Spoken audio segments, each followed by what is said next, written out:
Hey kinfolk, this is Brian with the Bearded Axe and welcome back to making an ultralight Plastidip shield. We're gluing on the foam today, but before we glue on that foam, we have to get the nuts and bolts in place. So these are T-nuts. So a lot of people ask me how I've attached my handle to the core, and this is how I do it. And you got to make sure that you pound them into place, make sure they sit just right. You can glue these, but you don't need to. I think the glue that you attach to the foam keeps it in place just right.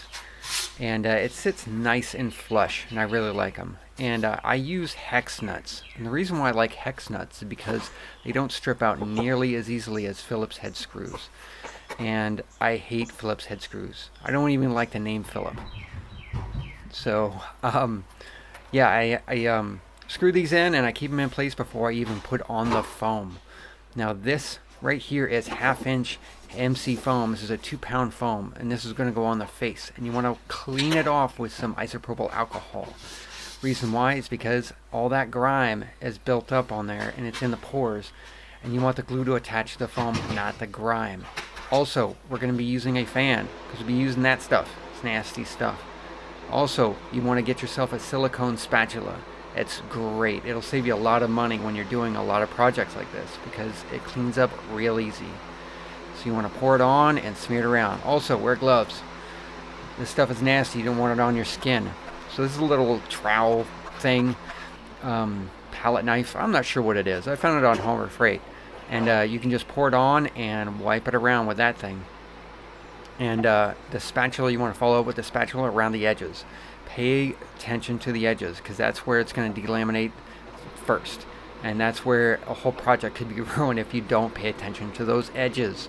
Make sure that you do that. Also, 2 layers, at least 2 layers when you're doing MC foam, because the first layer is going to soak in, and the second layer is what's going to really attach. And that's tackiness level that you want with this. And you don't want any glue coming up. Now, I traced a line where the shield was going to go, so that way I knew where the foam was going to be placed and where I needed to put the glue. And when you attach it, that's it. You're not getting it back up. You can't, there's no second chances with this. And so you want to make sure that you press down and make sure it seals up right. Now you want to rough cut this out, and we'll shape it up later. For right now, we just want to get the foam cut off of it. And of course, you use scissors for the outside, but the inside, to cut out the boss, you got to use a razor knife. Now, it looks ugly for right now. Like I said, we'll clean it up later in the next episode. Now, careful with this MC foam. It scars very easily. So it will transfer through the Plastidip. And so this next step is the back side. This is the skin. This is an 1/8 inch MC skin that you can get off of Amazon or just about anywhere. And again, clean it off. This is straight out of the package, and it still had a little bit of grime on it. Again, trace out the pattern of the shield of where the glue is going and where you're going to put the shield on that glue. And again, wear gloves. Protect yourself. Use a fan. Keep the fumes from blowing into your face and away from you. And when you get the base, center covered, pay attention to those edges, like I said. Anything that's MC foam, you want to do at least 2 layers. And so this stuff will blow away real easy, so make sure you place something on it to keep it from blowing away. Like I used a hammer here, and that kept it in place fairly well. And again, you want to, when you add glue, do 2 layers. The first layer is going to get soaked in, and the second layer of glue that you're going to put on, that's going to attach to the piece. Now this, and again, pay attention to the edges. Edges, all about it. You want to aim for 75% coverage. And this foam is going to warp on you, and that's fine. It'll shrink and expand as you need to. And like I said, be careful where you place it, because once it's on there, there's no second chances. You can't pull it up. The foam will tear. And again, you want to apply pressure everywhere and make sure that the glue attaches. Because if you don't, you're going to have gaps, and that's where it's going to start to delaminate. And that will look terrible. And again, you got to cut out the center boss with a razor knife. And the shield is definitely shaping up. You want to smooth out any pockets. You want to make sure you apply pressure everywhere to make sure that glue attaches. Cut out the bolts. Make sure you take the foam off of them, because that's where our shield handle is going to go. So I just want to say thanks for watching, and please like, sub, and share, and leave a comment if you have any questions. I'd love to answer your questions. I like talking to you guys. You guys are some pretty cool folks, and you have a lot to say. So getting back to it, you want to again semi-rough this shape out. We're going to shape it up real soon here. So yeah. And now time for the boss. I just used a regular old dinner plate and traced out a circle. And you want to cut this out with a razor knife. And so this will be the basic shape. A lot of this stuff is going to be cut out, but we're going to have more material than what we need to do what we need. Now 2 to 3 minutes, and doing this in increments to heat up the foam is fine, or a convection oven works out great too. Leave it in there for about 10 minutes for the oven, and you just press it in there on the you can do it on the inside or the outside depending on how big you want your boss to be. That's basically it. You don't want it too hot. The reason why is because you're going to have some off-gassing and some fumes coming in. Now I haven't figured out a way to really rough out this boss, like make it look prettier, but it usually turns out okay because it's covered in other kinds of foam.